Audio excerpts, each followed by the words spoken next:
House behind me, that greenhouse is housing 300 broilers at the moment. We'll take a look in there in a second. Tonight is actually going to be their last night in the brooding boxes. So they're in the greenhouse, but they're also in brooding boxes. And we'll take a look at that in a second. They've been in there for about 2 weeks. It's usually from 2 to 3 weeks that chickens will be in brooders, and then they'll be let out to pasture or wherever else you're going to raise them. But it's usually about 2 to 3 weeks. So they're at 2 weeks. So it's about time for them to be let out. I'm going to show you the brooders that I'm using. So this is a little bit of a different process. Typically, chickens are brooded in like a shed or some kind of feed house or barn. I actually do have a certain portion that brood in my feed house as well. But I also have the infrastructure to brood them out here on pasture, and that's what we're going to take a look at. It's a little bit unconventional. It's not necessarily what usually happens with things like chicken tractors. Chicken tractors usually people will use when they're, again, maybe about three weeks or maybe even 4 weeks old, and then they'll put them in chicken tractors to live out on pasture or in their yards. Here I've had these out here from day one, and we'll take a look at them, and I'll explain a little bit of the process and what goes into taking care of them on pasture. All right, let's take a look.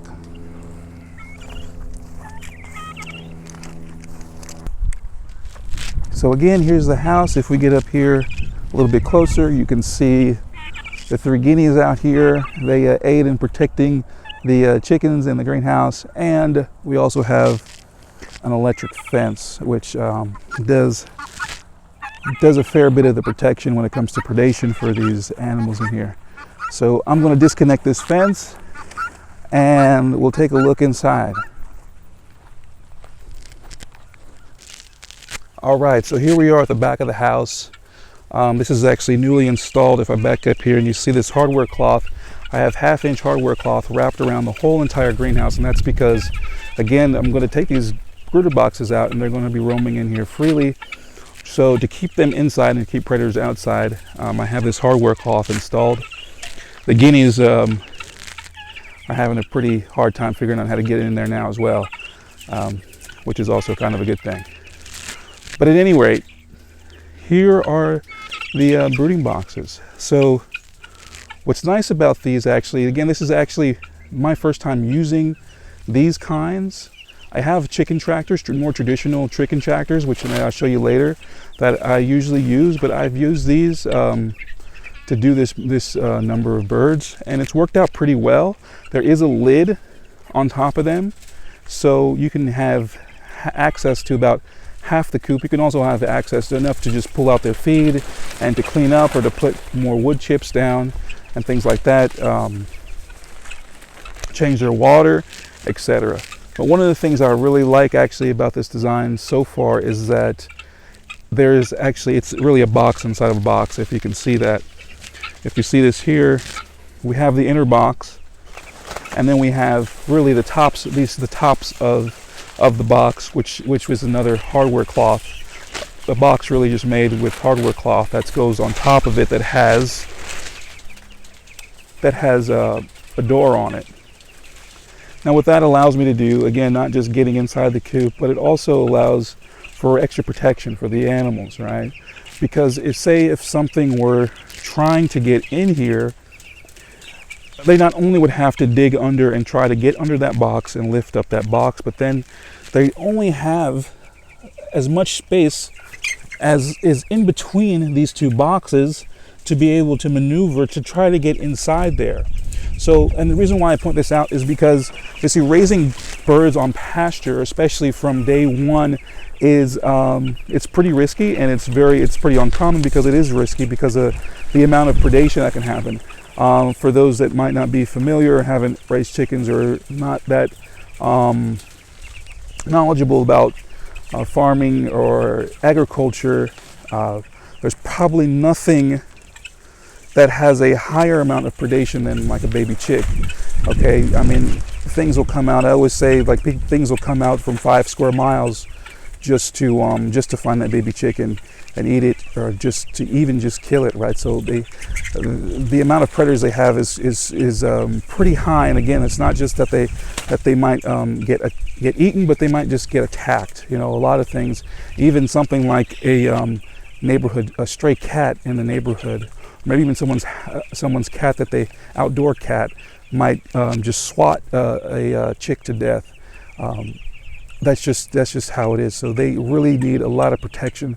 So having them out on pasture, you have to take a lot of extra precaution, and that's why this was done. And again, there has been zero predation actually with the tops on these brooders. Okay, again, I attribute that mostly to the tops and to the fact that it's a box inside a box. Again, if an animal was trying to dig under here, they could only go so far because they couldn't fit in this. This is about 1.5 inches on this side, and they couldn't fit through that 1.5 inches and then try to get into the box. And even if they did, they'd probably trap themselves because they probably couldn't get out either. So no animal is really going to try to get into something like that, and that's what you want. You want a zero-fail system in which an animal is never going to try to penetrate it. That is really the best way to go when it comes to things like this. So other than that, we have, their lights. They have their lights because they do need heat. They need a pretty high amount of heat, so they like to be around from anywhere from 100 degrees to it goes down to about 95 degrees. They're two weeks old, so they really only get the lamps during the night. They're pretty much completely weaned off of having to have any heat, which is very nice. But again, that's just part of the process. So when they're younger, actually those lights will be inside the coop and they'll be much closer. So you raise the height of the lights as they get older, because they need less and less heat. And you also want them to start becoming more resilient as they get older as well. So that is one thing too about this operation, is that because they're being raised on pasture, they're not babied at all in a sense. So they're really they're hardened off a little bit quicker, and they're expected to, because again, they're in a little bit of a harsher environment in a sense, because they're in their natural environment. They're not in a confinement space, or they're not in a barn, they're not in a feed house. So these chickens really have to adapt pretty quickly, and they will. As you can see, pretty healthy broilers in here. They might get a little bit more feed by the nightfall. About this time, actually going on a 12-hour feeding cycle. So another bit of information, and for those that aren't familiar, meat birds after a certain age don't get fed all around the clock, because if they did, then they basically eat themselves to death. They'd have a lot of problems. They can have heart attacks. They can have leg problems if they grow too fast and get too heavy. So what you do about the time, again, it might be different for everybody. I started doing this basically, again, 2.5 weeks is when I'm starting to do like a 12-hour feeding cycle. But I would say it's more common that people wait until the 3rd or 4th week. But really, I just judge by their appetite. Their appetite will change. So when they're chicks, they don't eat that much, which is very nice. But it's kind of, I guess, like the human world. It's like babies, right? When we're really young, we don't eat that much until we get a certain age, and we start eating and eating and eating and eating. And they really don't start eating a lot until about the adolescent age, and that's where they're coming into. They're coming basically into what I call the adolescent phase, and this is when they really eat. They start eating a lot. Actually, if I put my hand in there at this point, they might start even trying to peck my fingers and hands, because they are just that excited for food, or the fact that they think I'm going to bring them food. So just like in the mornings, for instance, when I come and feed them, it's a frenzy here, which is not the case when you have them as chicks. The first week, the first day, the first 3 days, 4 days, they're very calm, they're very subdued, they're actually more precautious. They probably don't even want to come near your hand or anything like that.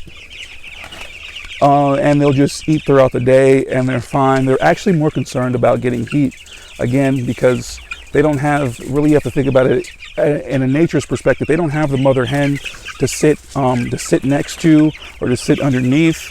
So they have to have these heat lamps. What they're really concerned about in their early stages is being warm enough to survive. The food is not really a big part of it until we get to about this point, and this is where the genetics really show themselves with the Cornish crosses, because at this point, we get about 2 weeks, 2.5 weeks, their metabolism, their appetite just ramps up extremely, and they're ready to eat all the time. So when it gets to this point, I put them on a 12-hour eating cycle, so they eat for 12 hours and they're off for 12 hours. So they're not eating throughout the night, and that will not only help you save on feed, but it'll also, again, it's about protecting the animal. If it was up to them, they'd eat all the time. Actually, you'll see them. There might be a few here. I don't know. You might find some that'll just try to sit there in front of the feeder and just eat. They will get to the point where they just sit in front of it and eat. They won't even be standing up. Most of those are standing up, but they'll just sit there and eat. Especially as they get heavier, they'll just sit right in front of the feeder and just start eating. So again, we want to avoid that, because they will get to the point where it'll get unhealthy for them, and they could perish because of that. But again, so this is the system. These boxes are going to be let out. I'm very excited about this. It's been a very long 2 weeks. I guess even a funnier fact, I even have if you look up here, there's a baby monitor. There's a camera up there. So I actually even have a baby monitor up here so I can actually see them from my porch, right? So at night I have enough range from the pasture to my dwelling to where I can actually monitor them at night. Again, this is all about keeping them safe. It's all about keeping tabs on them all the time, and looking after them as best as you can. Again, especially since they're further away from the residential area of the property, and they're living out here on pasture. They need to be protected and they need to be watched. I'm not going to say 24/7. Of course, again, it's like the first couple days, the first week is when you're really tending to them a lot. But then, it starts to get less and less after that, once they start to harden off and really become more self-sufficient. But again, having something like that, like the camera, it just really helps me to, it gives me a peace of mind, and it also just lets me know what's going on there, and especially without having to walk out to the pasture every night to just get a little glimpse about what's going on inside the brooder. But again, I'm very excited about this. I'm going to let them out tomorrow, and they'll be free to range in this space. They'll have plenty of space. This is actually going to be pushed, so I'm not just going to remove the brooders, but I'm also going to move the whole house up about another 20 feet, so they'll be on fresh pasture. And we'll go from there. From there, they have another, let's say, about 5 weeks, and they'll be good to go, and we'll be in the processing phase, and everyone will be able to come out here and pick some up for the freezer and for your fridge, for your family, and whatever the case is. I do have another brooder here that I left here, just as precaution if I got any more chicks or needed to separate some. It's always good to have more space. Again, I do have an indoor brooder that I use also to raise some chickens. I have a number of chickens in there and some turkeys in there as well, so I'm always raising something somewhere. But again, just wanted to share this system. Somebody that's in the chicken raising business might want to try this out. I don't think it's the end-all be-all necessarily. There could be some improvements. I'm unaware at the moment. It's going to take some more time to really figure out what I like and dislike about it. It's worked out. It's protected the animals. The only thing I actually am thinking about in the future is making one that's actually larger, that's actually just as big as all three of these together, and that maybe you could drag along with the greenhouse, almost like a large chicken tractor. But the problem with that is that lessens your ability to be mobile. Your mobility decreases then a little bit, because it's going to be a very big structure if that happens. So these are about 51 by 51, okay? So they're about 51 inches by 51. So they're a little bit longer than 4 feet. A little bit longer than 4 feet around, which is giving the chickens plenty of space. But to make them any bigger, again, you'd lose maneuverability, and it'd just be more cumbersome to move them around and to get them out on pasture and things like that. So this is the whole idea about this pasture raised. You know, it's not all about the end product, even though it is a better product. It's not all about the end product. It's also about a way of farming and a logistics, right? It's all about the process for the farmer as well.